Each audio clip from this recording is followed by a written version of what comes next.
Good morning, church. I think it's safe to say that we're living in a pretty strange time. I think back over the last couple months, and I think we've had 2 years worth of news crammed into just a matter of weeks.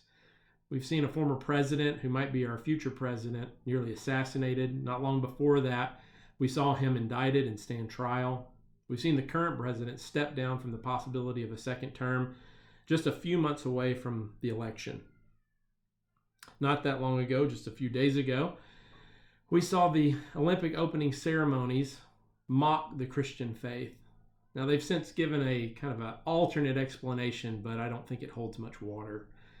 Now, in a normal time, any one of these would be the top news event of the year.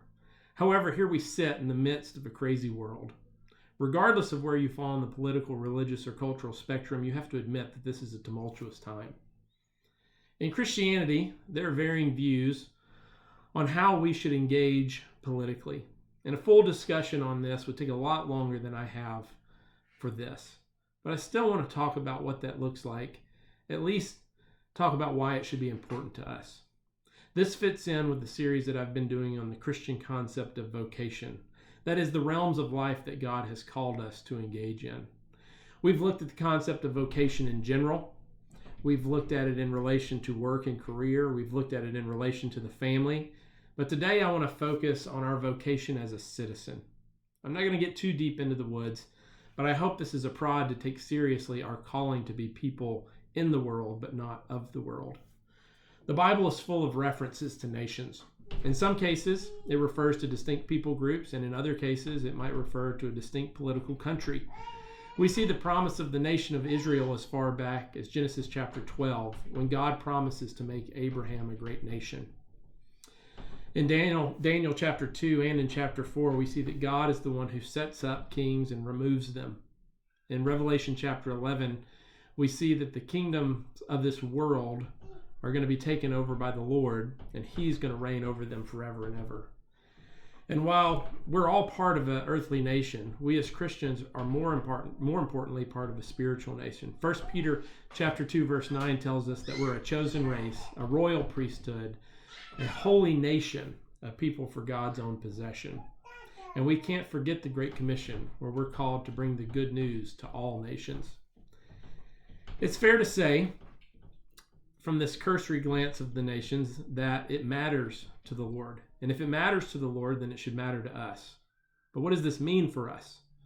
Should we primarily disregard human nations and only focus on the kingdom of God? Or should our primary focus be on the kingdom of God and then work within a human nation for God's glory and what He wants? I believe the latter is the better option. I'm not going to say that everyone has to run for office, nor am I going to say that we necessarily have to agree on every political issue, although I am willing to argue that there are certain issues that are particularly important to the church and the Christians that we should agree on. Rather, what I'm saying is that we're called to be citizens within the kingdom of God first, and citizens of an earthly nation second. So let me give you a few ways in which I think that works out. Jesus tells us that we're to love our God with all our heart, mind, soul, and strength. Jesus also tells us that if we love Him, then we will obey Him. Well, He commands us to seek first the kingdom of heaven. But He also tells us through Paul in Romans 13 and Peter in 1 Peter chapter 2 that we're to obey the authorities that have been placed over us. Although only up to the point where obeying the government doesn't put us in conflict with the other things that God has called us to do. Next, we're called to love our neighbor. It's the second greatest commandment. Jesus tells us that we're to love our neighbor as we love ourselves. Loving our neighbor means that we seek their good. This happens in a multitude of ways, but one of the ways is through civic involvement. That could mean running for office or promoting a particular leader that seeks to implement good laws. It can happen through voting for candidates that you will believe best promotes the good for others in this country. So civic involvement involves loving God and loving our neighbor. But let me go even a little bit further. I think that we are to love the church. Christ loves the church, so we should love the church. Further, in Galatians chapter 6, verse 10, it tells us to do good to everyone, but especially those in the household of faith. I'm thankful that we live in a country where we have freedom of worship without fear of government intervention, at least for the time being. But that didn't come out of nowhere. It came from people working, thinking, and pushing religious freedom. So there's an area of civic involvement that we should be concerned. Next is the love of justice. In Micah chapter 6, verse 8, it says that we are to act justly, love mercy, and walk humbly with our God. In a very real sense, we're called to seek justice, true justice, biblical justice. Justice belongs to God, but he will often use governing authorities to exact this judgment. Part of our civic engagement allows us to influence our judicial system to promote true justice.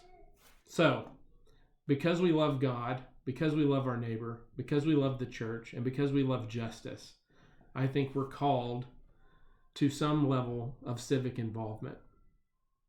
The nations are important to God. I think Christians are placed in particular nations by God for good reasons, as a way to love and obey him, as a way to love our neighbors, as a way to love the church, and a way to love and promote true justice. If we don't do this, then others will. And we need to ask, are these others working out love for God, neighbor, the church, and justice? The answer is probably not. So as Christians, I encourage you to be involved. I encourage you to live out your calling as a citizen of the kingdom of heaven, but also as God has put us here, a citizen in the United States of America. God bless you. I'll be praying for you. Talk soon. Bye.